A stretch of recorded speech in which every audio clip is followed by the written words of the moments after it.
There are several ways to cut and sew a princess that bustier, but in this tutorial, I'll be teaching you the easiest way you can use to cut and sew a princess that bustier. Look at the depth of this my cup. Look at the height of my bustier cup. You can see how perfectly this was cut and sewn. Would you believe me if I told you that I did not have to draft on my pattern paper first before cutting this perfect bustier?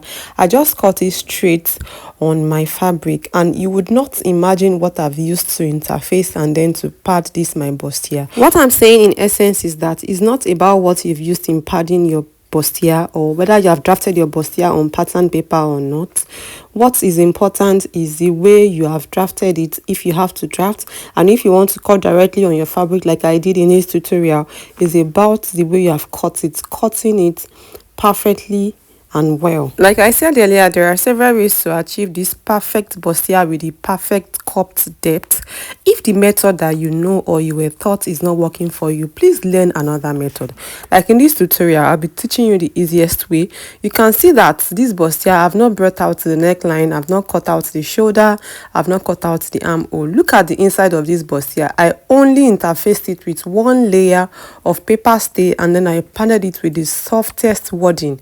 One layer of the softest wadding, which is the breast part, just one layer of it, and then one layer of paper stay, not even air stay. And look at the result I was able to achieve. Imagine the depth of my cup. Like I said earlier, it is about cutting it well, which is what I'm going to be teaching you in this tutorial. This my method I'll be teaching you in this tutorial is perfect if you have to cut asymmetric neckline. I mean neckline that one side is different from the other. This is like the best method you can use to cut and join your bustier if you have to sew a neckline like that. And it's not necessarily when you have to sew a neckline like that. You can use it to sew any kinds of neckline, but it is very perfect for if you want to cut and sew an outfit with asymmetric neckline. It is also perfect, I mean this method is also perfect for when you have to sew an outfit with asymmetric shoulder line.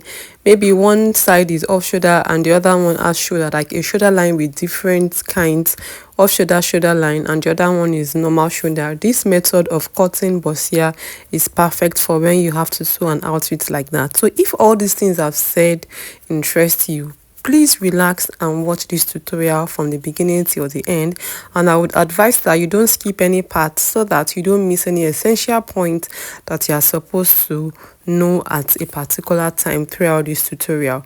Now, to be able to cut and sew a bustier like this that'll give you this perfect result, here are the basic measurements that you need to measure on whoever you want to cut and sew a bustier like this for. There are several secrets I'll be spilling in this tutorial, and the first one is if the bustier that you want to cut, the princess that bustier you want to cut, will be extended to the hip line. Maybe is like a dress with a basque waistline, or maybe is a blouse, then what you have to consider is the highest measurement between the bust and the hip. In most cases, it's always a person's hip, but you can see few people that it will be their bust. Just check out for the highest measurement between the bust, the waist, and the hip. Majorly is the hip.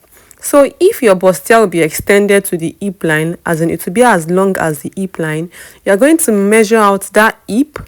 Then you're going to be adding 16 inches allowance. But if your bustier will not be extended to the hip, maybe it's just half length, just check out for the highest measurement between the bust and the waist. Majorly is the bust. So you're going to be measuring this bust and be adding 16 inches allowance. I hope these two secrets that I just spilled is clear.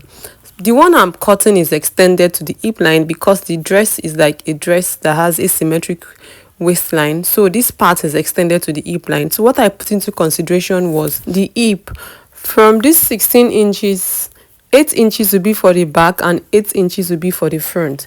So let's say this person's hip is 40. You're going to be measuring 40 plus 16 inches. Then you're going to share this into two. One will be for the front and the other one will be for the back, which was what I did here.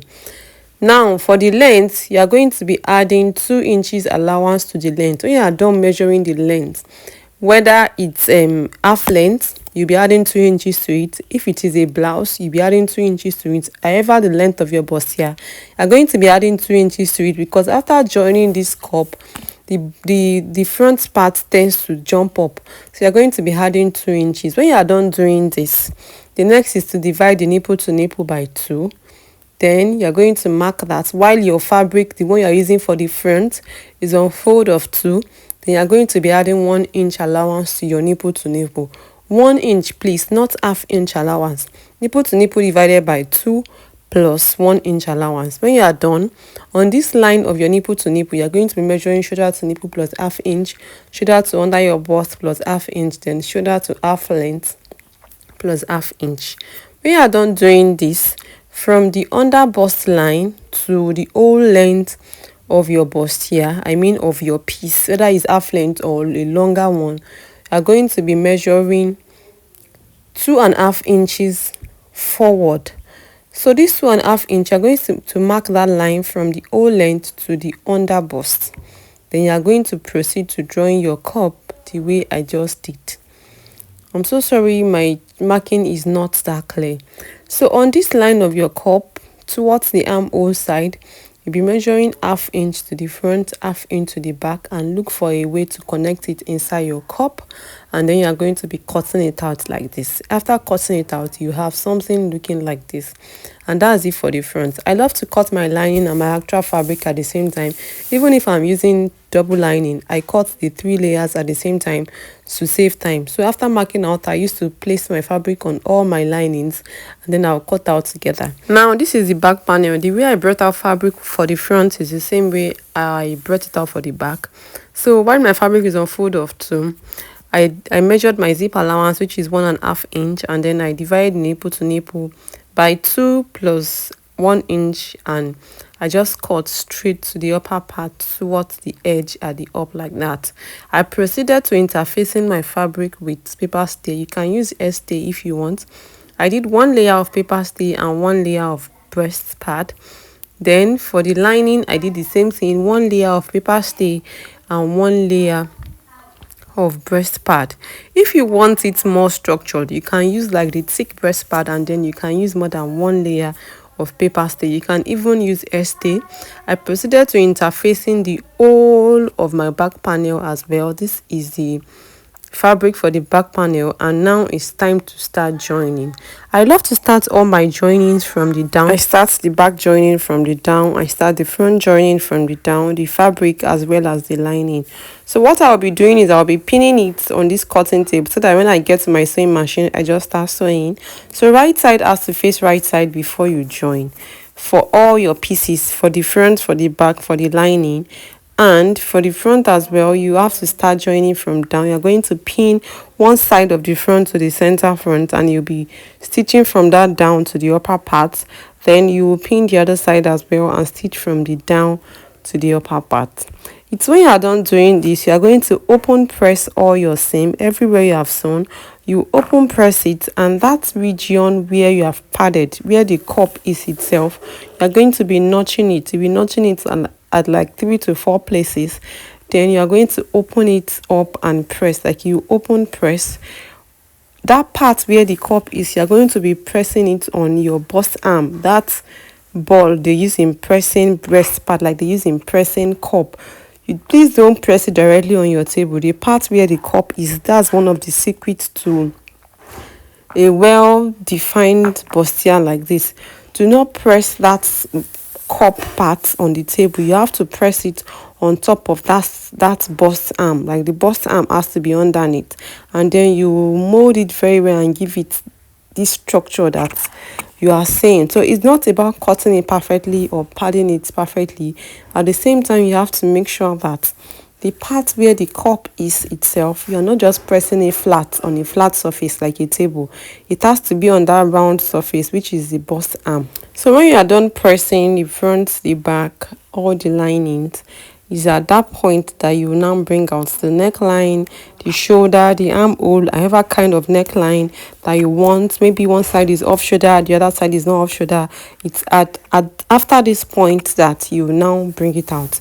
That will be my next tutorial, because I don't want this tutorial to be too lengthy. So in my next tutorial, I'm going to be uploading how I brought out the neckline, the armhole, and how I sew all of this into a complete dress. I hope you found this tutorial helpful. If you are still interested in watching how to cut and sew a bustier that you have to start drafting on a pattern paper first, Check the description box of this video. I have a lot of tutorials like that. If you found this video helpful and interesting, don't forget to give it a thumbs up and subscribe if you've not. And don't just subscribe, turn on the notification bell so that YouTube will notify you when next I upload a new tutorial on this channel, because on this channel I upload sewing tutorials on daily basis. If I'm not uploading long form tutorials like this, I'm uploading short form tutorials. Thank you all for watching. Don't forget to share my tutorial and miss your friends and soulmate as much as possible. If you have any question, please ask me down in the comment section and I will see you in my next tutorial. Bye.